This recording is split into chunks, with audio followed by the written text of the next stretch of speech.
Welcome to Slash Forward. With this episode, we started an attempt at daily October uploads, filling out each week with selections from the popular 50 horror box set that was available a while back. Episode 1 is going to be Atom Age Vampire, released in 1960. If you like pointing and laughing at antiquated depictions of gender roles, definitely subscribe to the channel. There's going to be a lot of that this month. Let's get to it.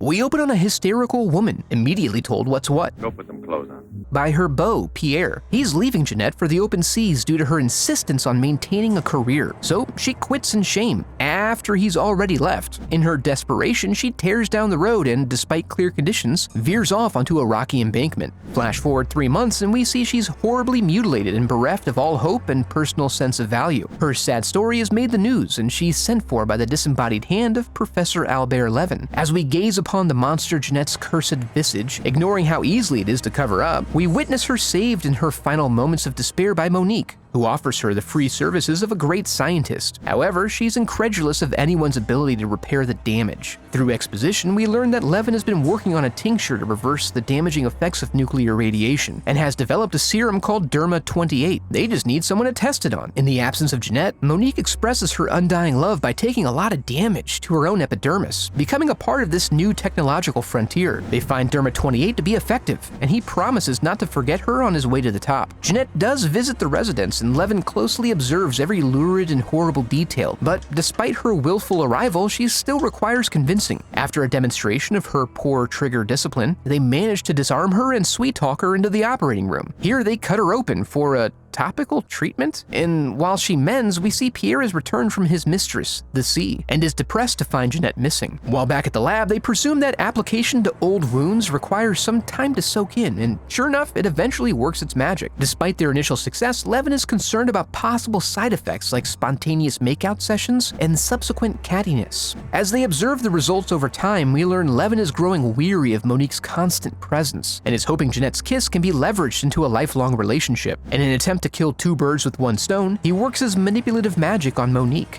convincing her to let him tap into them glands to whip up some more Derma-28 so he can prevent Jeanette's backslide. The next day, the police show up, and we learn it's because Monique is dead. Due to the professor's good standing in the community, they take his word that she died under normal circumstances and forego the autopsy. Now free to begin shipping, they go cruising up the waterside, but have to return quickly when Jeanette has a mild side effect of her face feeling like it's on fire. He struggles with what he has to do, eventually injecting himself with some concoction and getting all up in his feelings as he transforms into a sort of monster. He then takes to the streets, luring in a victim with a classic line. Come here, I'll give you anything you ask. All right. As long as what you like is being jostled. After pressing her gland and secreting her juices, he transforms himself back. In this way, he keeps Jeanette fresh and all for him. When she expresses concern about his suggestion of multiple transplants, he admonishes her, demanding repayment for the sacrifices he willingly made and is kept secret from her. Sans receipts, she instead attempts to message Pierre, but Sasha's loyalties run deep, and Levin destroys the correspondence. Before long, we see Pierre back in town, hard-negging the girls,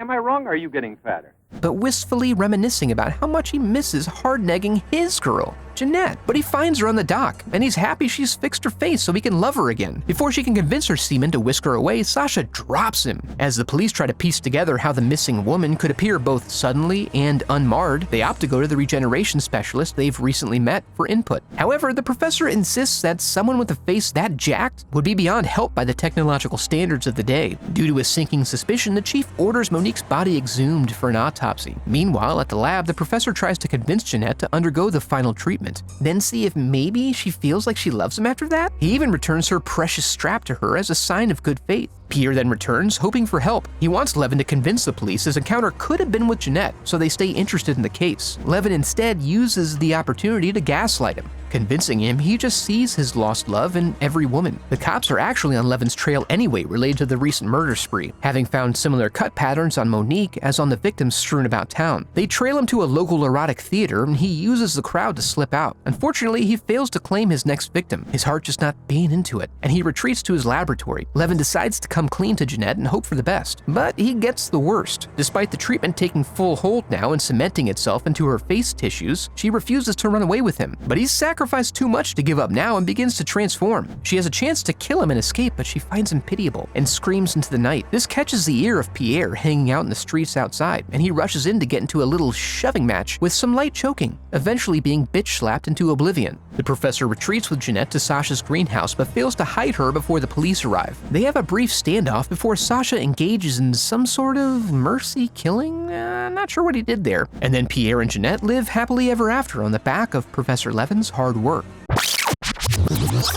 That was an okay movie to start out with. It honestly wasn't totally incomprehensible like I suspect many of these films will be, and it didn't really start falling apart until the end. If you enjoyed the video, I'd love for you to become a part of the channel by subscribing. Thanks for watching.